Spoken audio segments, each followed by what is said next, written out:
नमस्कार मित्रांनो, प्रवीण वटेकर ह्या यूट्यूब चॅनलमध्ये आपले खूप खूप स्वागत. मित्रांनो, कशात मजेत ना? आपण आज कुठे आहोत? सानपाडा ऑफिसला.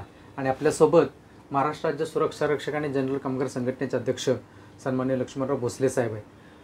तुम्हाला तर प्रश्न पडलाच असेल. तत्पूर्वी मित्रांनो, तुम्हाला जो प्रश्न पडला तो आपण साहेबांच्याकडून स्पष्टीकरण घेणारच आहोत. परंतु साहेबांनी ह्या बैठकीसाठी तयारी काय केली? ज्यावेळेस बैठक आयोजित होणार होती त्यावेळेस मला साहेबांनी सांगितले की अरे मनसिंग भवानी यांचं सर्वांचं चाललेलं असं सर्व काय आणि बैठक लागते बरं का आणि आपल्याला तयारी करायला पाहिजे. तर सर म्हटलं काय तयारी करायला पाहिजे? तर मला त्यांनी सांगितले की बैठकीला जायचं तर आपल्या पूर्वीचे साहेबांनी जे पत्र दिले होते ते सर्व पत्र, माहिती, कोणत्या बैठकीमध्ये काय काय घडलं हे सर्व माहिती त्यांनी एकदम जबरदस्त अशी घेतली होती. कोणत्या कोणत्या बैठकीमध्ये काय काय निर्णय झाले, काय निर्णय झाले नाहीत.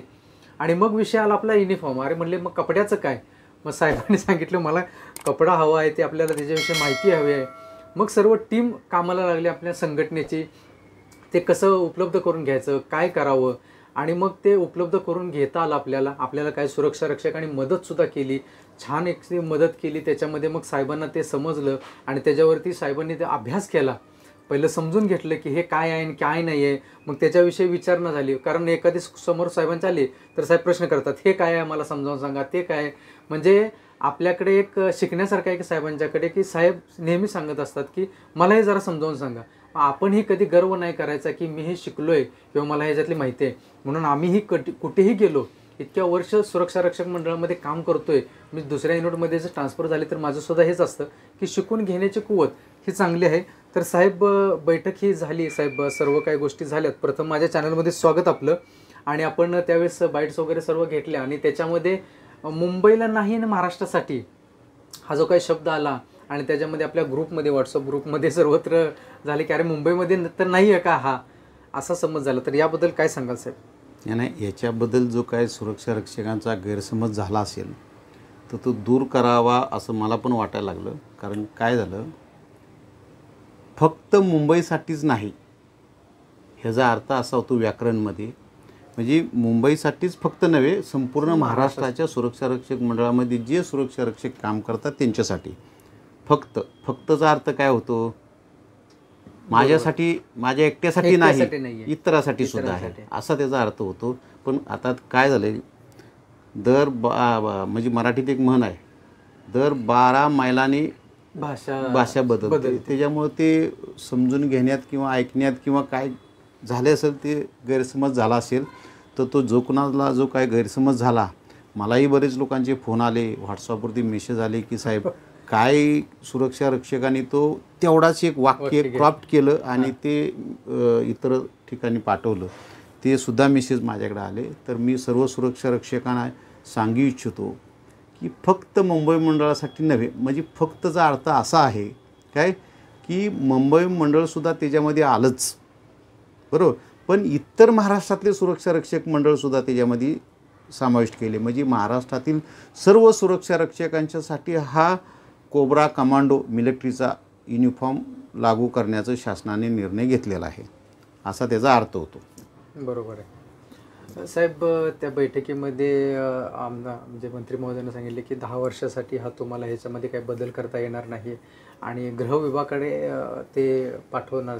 तर याचं थोडंसं स्पष्टीकरण नाही. हे बघा, मी तुम्हाला एक गोष्ट समजून सांगतो की तुम्ही ज्या वेळेला तुम्ही स्वतः बैठकीमध्ये तिथं हजर होता, सर्व युनियनचे पदाधिकारी तिथं हजर होते. हो सर. मंत्री महोदयांनी जे सांगितलं हा एक इतिहास घडवला. पण मी तुमच्या चॅनलच्या माध्यमातून एक स्पष्ट तुम्हाला म्हणजे सर्व ह्यांना सांगू शकतो की ज्या वेळेला तुम्ही 16 तारखेला जो वांगणी शहापूरला जो तुम्ही मेळावा घेतला आणि त्या मेळाव्यामध्ये तुम्ही एक आव्हान केलं की सर्व सुरक्षा रक्षक, महाराष्ट्रातील बरेचसे सुरक्षा रक्षक प्रत्येक जिल्ह्यातून तालुक्यातून येतात. हो. आणि ते येतात तर त्यांनीसुद्धा प्रत्येक तालुक्यामध्ये जाऊन प्रत्येक आमदाराला एक निवेदन द्यावं की आमचा युनिफॉर्म बदली झाला पाहिजे. आणि ते निवेदन दिल्याच्यानंतर म्हणजे एक जनचळवळ म्हणतात त्याला की बाबा आपल्या लोकप्रतिनिधीकडे ते गेल्याच्यानंतर ती मंत्री महोदयांच्याकडं, मुख्यमंत्र्याकडं किंवा उपमुख्यमंत्र्यांजवळ हे सर्व पत्रव्यवहार करतील. ती VIP कोट्यातलं पत्र असतं ते, म्हणजे त्यांचं आमदार साहेब. हां, त्याची दखल लवकर घेतली जाते. आणि अश्विनीताई सोनवणे मॅडम, प्रथमेश आलाट यांनी उपोषणसुद्धा केली, पाठीमागंसुद्धा केलेलं होतं. त्यावेळेला काय त्याच्यात फारसं यश आलं नाही, पण आता जे उपोषण केलं त्याच्यामध्ये त्यांना आश्वासन लेखी दिलं की बाबा सर्व संघटनांची मिळून एक बैठक आम्ही आयोजित करतो आणि त्याच्यात एकमतानं आपण निर्णय घेऊ. आता ज्या ज्या आमदार खासदारांनी पत्र दिली त्या सर्वांचं आपण सर्व सुरक्षा रक्षकांनी आणि सर्व संघटनांनी अभिनंदन केलंच पाहिजे. कारण हे पुन्हा एखादं श्रेय म्हणता येणार नाही, हे सार्वजनिक श्रेय आहे. आणि त्याच्यानंतर APMC मार्केटला मेळावा होता, शिराळा तालुक्याचे आमदार, त्याच्यामध्ये मानसिंगभाऊ नाईक, जयंत पाटील साहेब हे असे त्या मेळाव्याला उपस्थित होते. तिथं काही सुरक्षा रक्षकाने, जे शिराळा तालुक्यातले जे सुरक्षा रक्षक आहेत त्यांनी ते स्थानिक आमदार ह्या नात्यानं त्यांना एक निवेदन दिलं आणि त्या निवेदनाच्या अनुषंगाने त्यांनी पूर्ण माहिती घेतली त्यांच्याकडून. मी तिथं नव्हतो त्यावेळेला निवेदन देताना. त्यांनी निवेदन घेतल्यानं पूर्ण माहिती घेतली आणि ताबडतोब त्याच दिवशी पत्र मंत्री महोदयांना त्यांनी कामगार मंत्री खाडेसाहेबांना पत्रव्यवहार केला, त्यांच्याशी काय बोलणं झालं आणि उपोषणाच्या अनुषंगानं आश्वासन मिळालेलंच होतं की अधिवेशन संपल्यानंतर बैठक लावतो. अशा प्रकारे ती बैठकीचं नियोजन झालं आणि त्या बैठकीमध्ये हा फक्त युनिफॉर्म बदली हाच विषय ठेवला. आता युनिफॉर्म बदलीचा विषय ठेवल्याच्या नंतर त्या युनिफॉर्ममध्ये असा एक विषय आहे बघा, तुम्हाला मी सांगतो. आपल्यालाही संघटनेला निमंत्रण होतं, त्याच्यामुळं काय हे नाही. आणि मानसिंगभाऊनी नंतर मानसिंगभाऊशी संपर्क साधल्यानंतर त्यांनीसुद्धा माहिती घेतली. मग त्यांनासुद्धा आपण पत्रव्यवहार केला, म्हणजे पत्र जे आपण बनवलेलं होतं ते पत्र त्यांना दिलं. त्यांना समजून सांगितलं, साहेब म्हटलं तुम्ही बैठकीला आहात, तुमचं त्या बैठकीच्या ह्याच्यामध्ये नाव आहे, तर तुम्ही तिथं एक लोकप्रतिनिधी म्हणून आग्रह धरला पाहिजे की सुरक्षा रक्षकांचा युनिफॉर्म बदली झाला पाहिजे. त्यांनीही सांगितलं आज आपण तो आग्रह धरू आणि मंत्री महोदयांच्याकडून मान्य करून घेऊ. अशा प्रकारची ती तयारी होती. आणि त्याच्यामध्ये ज्यावेळेला आपण तयारी केली तर काय असतं की पहिला आपल्याकडं खाकी युनिफॉर्म होताच.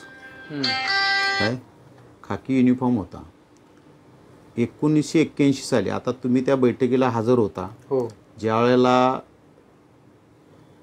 सन्माननीय अशोक ढोके साहेब यांनी प्रस्तावना केली. प्रस्तावना केल्याच्या नंतर मंत्री महोदयांनी सांगितलं तुमचं म्हणणं काय ते मांडा. काही संघटनेच्या प्रतिनिधींनी त्यांचं म्हणणं मांडलं. आणि ज्यावेळेला माझ्यावरती वेळ आली आणि मग मला असं वाटलं की पहिलं खाकी युनिफॉर्म आपल्याला मिळाला होता आपल्याकडं, तो मिळाला पाहिजे म्हणून आपण पहिली खाकीपासून सुरुवात करूया. आणि मग आपण त्यांना समजून सांगण्याचा प्रयत्न केला की 1981 पासून ते 1987 पर्यंत सुरक्षा रक्षक मंडळामध्ये खाकी युनिफॉर्मच होता. की बाकीची सुरक्षा रक्षक मंडळ हे 2002 साली स्थापन झालेले आहेत पुण्यापासून. पहिले 5 झाले, नंतर मग 14 झाले, पण पहिलं मुंबई मंडळच होतं. तर त्याच्यामध्ये 1987 पर्यंत खाकी युनिफॉर्म होता. आता ते काय कारणास्तव कॅन्सल झाला किंवा का बंद केला हे मी काही सांगणार नाही, बरोबर. त्याचं आपण सांगितलेलं. हां, तर गृह विभागाचं पत्र आलं की तुम्हाला खाकी युनिफॉर्म वापरता येणार नाही. मग आता सुरक्षा रक्षक मंडळाच्या पुढं असा प्रश्न निर्माण झाला की आता कुठला युनिफॉर्म घ्यायचा. मग त्यावेळेला जे मंडळ सदस्य होते, त्यावेळेला जे सल्लागार समितीवरती होते, त्या सर्वांनी एकमताने तो ग्रे कलरचा युनिफॉर्म सिलेक्ट केला. आणि तेव्हापासून काय तक्रारी नव्हत्या. पण आता जसं महामंडळ निर्माण झालं आणि महामंडळाचा युनिफॉर्म, त्यांचा लोगो हा आला आणि ते सुरक्षा रक्षकांचंच काम करत असल्यामुळं आपल्या सुरक्षा रक्षक मंडळाला एवढा धोका मोठा निर्माण झाला की आता त्याचा एक व्हिडिओ आपण बनवलेलाच होता मागं, ती चर्चा. त्याच्यामुळे ही चर्चा आता घेत नाही. आणि मग आपलासुद्धा युनिफॉर्म बदली झाला पाहिजे ही मागणी जोर धरू लागली. आणि काही कंपन्यांनी सुरक्षा रक्षक मंडळाला लेखी स्वरूपात कळवलं की आम्हाला खाकी युनिफॉर्म तुमच्या सुरक्षा रक्षकाला तुम्ही द्या. हम्म. त्यावेळेला ते पत्र घेऊन आम्ही सुरक्षा रक्षक मंडळाकडे गेलो की हे खाकी युनिफॉर्म मागतायत. तर ते सुरक्षा रक्षक मंडळाचा विषय त्यावेळेला असा होता की एका युनिट पुरता आपण जर खाकी दिला तर मग बाकीच्यांना पण द्यायला लागणार आणि त्या आस्थापनेची मागणी आहे बोललो. तर ते म्हणले ह्या आस्थापने ती ठेवणार आहेत का 2 वर्ष 3 वर्ष, तिथून बदली झाल्याच्यानंतर तो कुठला वापरणार, हे जरा कपड्याचं डिफरन्स होईल, त्याच्यामुळे ते काय शक्य होऊ शकत नव्हतं. पण महानगरपालिकांनी सर्वात मोठं नुकसानदायक म्हणजे काय झालं त्यावेळेला, मग आमचंही जे डोळे उघडले की महानगरपालिकेने महामंडळाचे सुरक्षा रक्षक मोठ्या प्रमाणात घ्यायला सुरुवात केली. बरं, अशी एकही महानगरपालिका नाही. तुमची मीरा भाईंदर घ्या, हो, नवी मुंबई महानगरपालिका घ्या, सिडको घ्या, ठाणे महानगरपालिका घ्या, बदलापूर नगर परिषद घ्या, म्हणजे अशा बऱ्याचशाच महानगरपालिकेने सुरक्षा रक्षक महामंडळाचे सुरक्षा रक्षक घ्यायला सुरुवात केली. हो, आणि आपल्याकडे मागणी थांबली सुरक्षा रक्षक आपले मंडळाचे घेण्याची. आणि महामंडळाचे सुरक्षा रक्षक घ्या, सुरक्षा रक्षकामुळे एकही सुरक्षा रक्षक मंडळाचा सुरक्षा रक्षक बेकार होणार नाही असं स्वर्गीय आराराबांनी विधानसभा विधान परिषदेमध्ये आश्वासन दिल्यामुळं त्यांना सुरक्षा रक्षक कमी करता येत नव्हते. बरोबर आहे. सुरक्षा रक्षकांचे म्हणजे सुरक्षा रक्षक मंडळाचे पण ती मागवत सुद्धा नव्हते ना, मेन ठिकाणी त्यांचे ठेवले. आता काय ह्याचे जे व्हिजिलन्स स्क्वॉड असतात म्हणजे तोडफोड डिपार्टमेंट असतं किंवा काय व्हिजिलन्स स्क्वॉडला सुरक्षा रक्षक राहतात, ह्या युनिफॉर्ममुळे आपल्या लोकांना घ्यायचे नाहीत. बरोबर आहे. ते महामंडळाचे घ्यायला लागले. मग त्याच्यानंतर हे लक्षात आलं की नाही हे युनिफॉर्म 100% बदली झालाच पाहिजे. म्हणून तिथं सन्माननीय मंत्री महोदयांच्या समोर आपण प्रतिपादन केलं. त्याला सर्व्हिस संघटनावाले तिथं उपस्थित होते, तुम्हीही होता, तुम्हालाही माहिती आहे की 87पर्यंत आम्हाला खाकी ड्रेस होता, त्याच्यानंतर ग्रे कलर. पण आता महामंडळाचं भूत मॅस्को, आता बघा महामंडळाशी लढता लढता आता मॅस्को नवीन निर्माण झाले. म्हणजे आपण जुने 81पासून असून सुद्धा अजून आपण हाय तिथंच आहे, आपल्यात काही सुधारणा होते. ही पाठीमाग येऊन फार पुढे जायला लागली ना, आपल्यावरतीच अतिक्रमण करायला लागली. आपला युनिफॉर्म बदली झालाच पाहिजे अशी आपली सुद्धा म्हणजे मागणी. आणि मग त्या दिवशी मीटिंग लागल्याच्यानंतर एक मतानं ठरलं, आपण खाकीची पहिली मागणी केली. खाकीची मागणीला त्यांनी ते गृह डिपार्टमेंटचा GR दाखवल्यामुळं त्याला ती मागणी आपली मागं पडली. पण आपण कॅटलॉग आणलेलं होतं. हो, आणि हे कॅटलॉग मी तुमच्या ऑन कॅमेऱ्यासमोर सांगतो, मुरबाडची जी कमिटी आहे, मुरबाडची जे सुरक्षा रक्षक त्यांना मानलं पाहिजे. त्यांनी पुण्यावरून ते कॅटलॉग उपलब्ध केलं.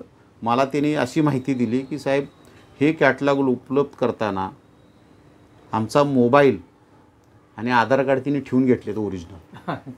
हे कॅटलॉग तिने आम्हाला परत मागितलं. तर मी त्यांना समजून सांगितलं, एक वेळ आपण मीटिंगमध्ये कॅटलॉग सादर केल्याच्यानंतर ते आपल्याला परत मिळत नाहीत, कारण ते आपल्याला त्या मीटिंगमध्ये ते शासनाच्या ताब्यात जातं.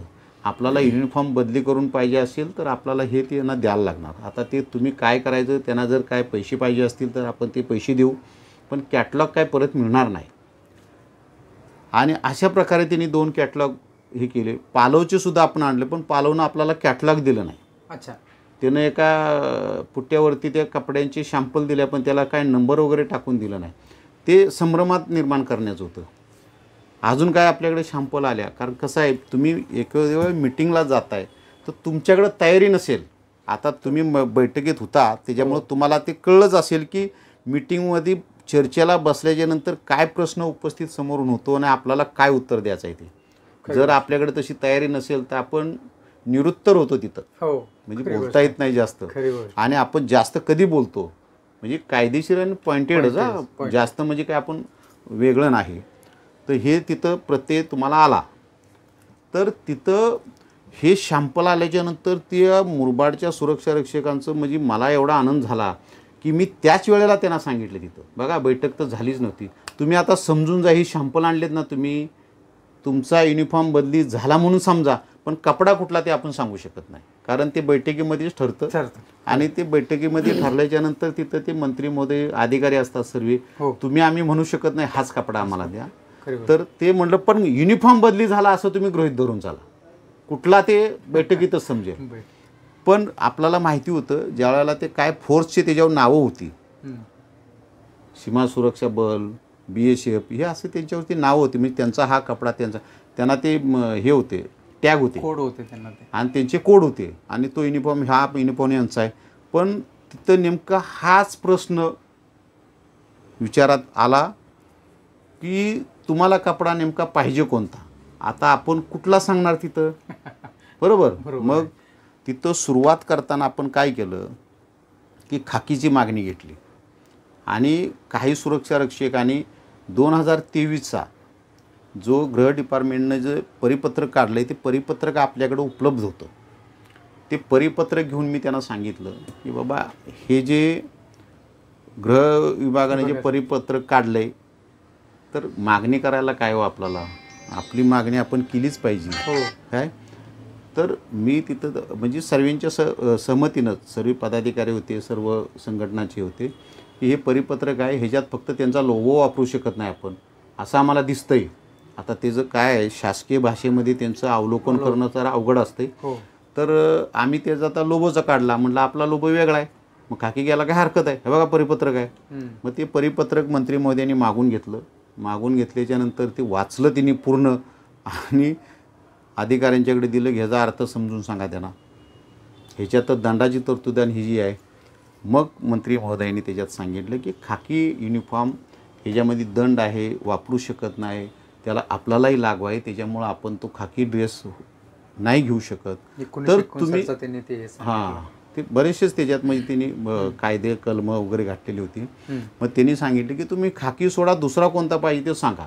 मग मूळ मुद्द्यावर आलं की आपण जो पॅरामिलिटरीची जी मागणी होती सुरक्षा रक्षकाची, जर खाकी होऊ शकत नसेल तर कमीत कमी पॅरामिलिटरीचा तरी झाला पाहिजे.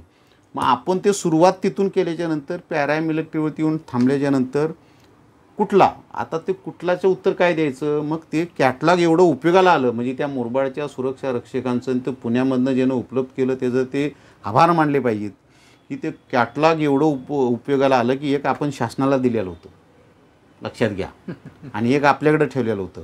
मग तो कॅटलॉग तिने काढल्याच्यानंतर मंत्री महोदयांनी, तुम्ही फोटोमध्ये बघितलंच असेल की त्यांच्यासमोर कॅटलॉग होतं, ते कपडा होता, तर तिने ते बघितलं, अरे हा. मग ते जे 4 युनिफॉर्म असे होते ते कोणत्याच फोर्सचे नव्हते, कोणत्याच नाही, बरोबर. मग ते मंत्री महोदयांनी ते काढून द्यायला सांगितले, ते काढून दिले, आणि काढून दिल्याच्या नंतर तिने 4 युनिफॉर्म सर्व संघटना अधिकारी यांना दाखवले की हा कपडा असा आहे, हा कपडा असा आहे, हा तुम्हाला कोणता पाहिजे. मग त्यावेळेला सर्व संघटना प्रतिनिधींनी असं सांगितलं की तो कोब्रा कलरचा जो युनिफॉर्म बऱ्यापैकी दिसतोय, कमांडो, कोब्रा कमांडो, म्हणजे पॅरामिलिटरीचाच आहे तो कोब्रा कमांडो म्हणून, तो युनिफॉर्म साहेब सिलेक्ट केला तर फार बरं होईल, पण निर्णय शासनाने घ्यायचा आहे. ते म्हणले आम्ही सर्वांचं मत आहे का, सर्वांना हातवर करायला सांगितलं, आणि अशा प्रकारे तो युनिफॉर्म तिथं सिलेक्ट करण्यात आला. पण प्रधान सचिवांचं असं मत असतं, आणि ही योग्यच आहे, ही कुठल्याही गोष्टीत कुठेही निर्णय घ्यायचा झाला तर वनमॅन शो कधी निर्णय होत नाही. कामगार मंत्रालय जरी असलं तरी गृह डिपार्टमेंट युनिफॉर्म कोडचं, बाकीच्या गोष्टीचं, कायदा सुव्यवस्थेचं किंवा उद्या त्या घडणाऱ्या घटनांचं अवलोकन हे गृह डिपार्टमेंटच्या अखत्यारीत येत असल्यामुळं प्रधान सचिवांनी सांगितले की हा युनिफॉर्म आपण गृह डिपार्टमेंटकडे मंजुरीसाठी पाठवू.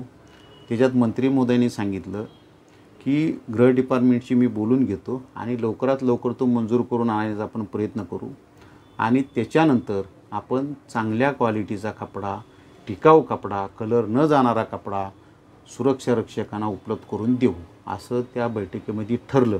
परत आणखी सांगतो की तो संपूर्ण महाराष्ट्रासाठी, मुंबई महाराष्ट्राच्या बाहेर नाही, हे सर्वांच्या लक्षात असून द्या.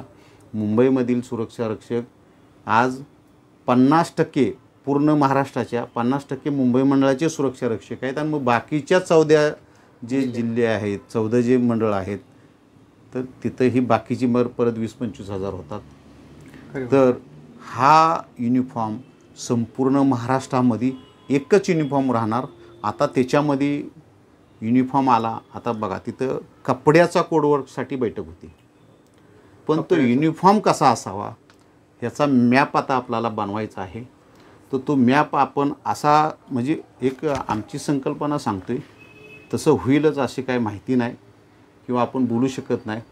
पण जर पॅरामिलिटरी कमांडोचा युनिफॉर्म जर आपल्याला मिळाला आणि गृह डिपार्टमेंटनं ते 3-4 सॅम्पल पाठवतील, त्याच्यातला एक सिलेक्ट होईलच. म्हणजे युनिफॉर्म चेंज होणार, फक्त कपडा कुठला म्हणजे हे कुठलं डिझाईन कुठलं ते आता गृह डिपार्टमेंट ठरवल्यावर आपल्याला ते मिळेलच. आपण जे सिलेक्ट करून दिले ते जर झालं तर वेळ कुठल्या फोरचा नाही, ते 100% व्हायला काही हरकत नाही.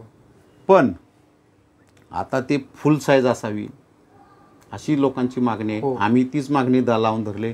शूज मोठे असावे, नाही मोठे असावे, ती कॅप असावी. लोबो जरा तिरंग्यातच लोबो जरा उठावदार कसा दिसल, लोबो आपला आहे छानच आहे, पण ते आता कलरमध्ये आलं ना, तर तो लोबो सुद्धा दिसला पाहिजे ना. मग तो लोबोचं जे बनवण्याची जी हे आहे ती जरा बदली केली पाहिजे. असे जे काय प्रकार जे आहेत त्याच्यामध्ये, जे काय आर्टिकलचा, लायनरचा, म्हणजे तो सुरक्षा रक्षक कसा ॲक्टिव्हिटी आणि उठावदार दिसला पाहिजे, हे सर्व आता आपल्याला तपासावं लागेल. आणि ते काम आता हे सुरक्षा रक्षक मंडळाचं आहे. त्याच्यामुळं मी महाराष्ट्रातील सर्व सुरक्षा रक्षकांना आणि महाराष्ट्रातील सर्व संघटनांना, युनियनना जे सुरक्षा रक्षकांचं प्रतिनिधित्व करतात, ह्यांना मी एक विनंती करीन की इथं तर आम्ही आहोतच, पण तुम्हीसुद्धा त्या सुरक्षा रक्षक मंडळाकडे जाऊन लोबो या बाकीच्या गोष्टी ह्याच्यासाठी आग्रह धरला पाहिजे. युनिफॉर्म चेंज झाला म्हणजे कलर चेंज झाला, डिझाईन चेंज झालं, पण बाकीच्या गोष्टी तशाच ठेवल्या तर त्या युनिफॉर्मला गेटअप येणार नाही. त्याच्यामुळे शूजपासून ते तुम्हाला कॅपपर्यंत सर्व चेंज करावं लागणार आहे काय. आणि महिला मंडळांची सुद्धा मागणी मला व्हॉट्सअपला मेसेज आले, मग आमच्या साड्या कोणत्या. तर सर्वप्रथम साड्या सुरक्षा रक्षक मंडळानं बरेच वर्षापूर्वी बंद केलेले आहेत, लक्षात घ्या. त्यांनासुद्धा युनिफॉर्मच दिला आहे. पण काही महिला सुरक्षा रक्षक त्यांचं वेट जास्त असतं किंवा त्यांची वय झालेलं असतं किंवा आता रिटायरमेंटची वेळ आलेली असते, अशा वेळेला त्या पॅन्ट शर्ट घालू शकत नाहीत, युनिफॉर्म घालू शकत नाहीत, म्हणून त्यांच्यासाठी साड्या आपण रिझर्व ठेवलेल्या होत्या काय. तर तशाच प्रकारच्या साड्या की आपण आता तो कलर त्याला मिळता जुळता कोणता आहे त्या प्रकारच्या साडीची ऑर्डर करायला आपण सांगू. म्हणजे महिलांचाही प्रश्न निकाली निघेल. त्याच्यामुळं कुठल्याही सुरक्षा रक्षकानं संभ्रमात राहता कामा नाही. आणि सर्व सुरक्षा रक्षकांनी काय व्याकरणाची गडबड होऊ शकते. आता काय वेळेला आनंदामध्ये आम्ही बोलण्याच्या ओघामध्ये एखादा शब्द इकडे तिकडे होतो, तर सुरक्षा रक्षकांनी ते समजून घेतलं पाहिजे. त्याचा चुकीचा अर्थ नाही काढला पाहिजे. काय होतं, चुकीचा अर्थ काढला आता त्या एका वाक्यामुळे एवढं सुरक्षा रक्षकांच्या मनामध्ये गैरसमज निर्माण झाले. मला फोन यायला लागले की आता मला सांगा की आम्ही त्या बैठकीमध्ये एवढे पुटतिडकीनं मांडून ते मंजूर करून घ्यासाठी एवढा प्रयत्न केला, आणि जर कुणी शंका काढली, बरं त्याच्यात चुकीचं काय बोलायचा प्रश्न येत नाही. ते संपूर्ण महाराष्ट्रासाठी सुरक्षा रक्षक आपलेच आहेत काय. सुरक्षा रक्षक जर नसतील तर आमचा काय उपयोग आहे, बरोबर. आम्ही हे सुरक्षा रक्षकांचं प्रतिनिधित्वच करायसाठी बसलोय. त्याच्यामुळं ते काय त्या गोष्टी आम्ही डोक्यात घेत नाही. मी पहिलं सांगितलं तसं दर 12 मैलावरती भाषा बदलत असते, त्याच्यामुळं थोडासा फरक असा होऊ शकतो. पण युनिफॉर्म हा मुंबईसहित संपूर्ण महाराष्ट्रातील सुरक्षा रक्षकांच्यासाठीच आहे आणि सर्व युनियनचं त्याला समर्थन आहे. आणि ज्या ज्या लोकप्रतिनिधींनी, आमदार खासदारांनी सुद्धा पत्रव्यवहार केला, तिथं आपले सुरक्षा प्रतिनिधी पोचले, सुरक्षा रक्षक पोचले, त्यांना ते समजून सांगितलं, त्यांनीसुद्धा त्या मंत्रालयामध्ये हे व्यापक जे केलं त्या सर्वांचे मी आभार व्यक्त करतो. आणि हे माझे 2 शब्द संपवतो. प्रवीणजी, अजून तुम्हाला काही शंका असेल तर विचारा, नाही तर इथं जय हिंद, जय महाराष्ट्र, जय सुरक्षा रक्षक. धन्यवाद साहेब, तुम्ही आपला वेळ दिलात आमच्या सुरक्षा रक्षकांसाठी. आणि खरोखरच एक त्यावेळेस प्रश्न उत्पन्न झाला, म्हणूनच आज मला इथे यावं लागलं आणि हे स्पष्टीकरण आणि अधिकची माहिती आम्हाला मिळाली की बाबा रे सुरक्षा रक्षकांचं होतं की मग हा असाच ड्रेसअपमध्ये असेल का. गृह खात्याचं थोडीशी माहिती आम्हाला मिळाली की त्याच्याबद्दल काय असतं, ही संपूर्णतः माहिती आम्हाला मिळाली. आणि आमच्या सुरक्षा रक्षकांना माहिती फार जरुरी असते, कारण आपल्यापेक्षा ॲडव्हान्स आता सुरक्षा रक्षक आहेत, सुशिक्षित आहेत, शिकलेले आहेत, आणखी त्यांच्या बुद्धी कौशल्यामध्ये भर पडावी हीच अपेक्षा असते मित्रांनो. आणि आणखी एक विषय तुम्हाला मी सांगतो की शासनानं सुरक्षा रक्षक मंडळाला आदेश दिलेत की प्रत्येक सुरक्षा रक्षकाच्या फॅमिलीची माहिती प्रवीण तुम्हाला सांगतीलच. हो ती आपल्या ॲपवरती लोड करायची आहे. मुलगा मुलगी किंवा त्यांच्यावर अवलंबून त्या सुरक्षा रक्षकावर अवलंबून असणाऱ्या कुटुंबाची माहिती ही शासनानं मागवलेली आहे. देवाकडं प्रार्थना करूया की त्या माहितीचा उपयोग चांगलाच व्हावा. काय आता शासन बेरोजगार तरुणांना भत्ता देते, बाकीचे आणि अनुदान देते, शैक्षणिक असेल तर त्याचा काय उपयोग करता आपण घेता येईल ती माहिती सर्वांनी 3 दिवसाची वेळ दिली आहे सुरक्षा रक्षक मंडळाने. त्या ॲपवर सर्वांना मेसेज येईल, तिथं सर्वांनी ती लोड करावी अशी मी एक नम्र विनंती सर्व सुरक्षा रक्षकांना करतो. धन्यवाद मित्रांनो. व्हिडिओ आवडल्यास लाईक करा, शेअर करा आणि चॅनल सबस्क्राईब करायला विसरू नका. जाता जाता भेटूया आपण पुढील व्हिडिओमध्ये. तोपर्यंत आपली काळजी घ्या. नमस्कार.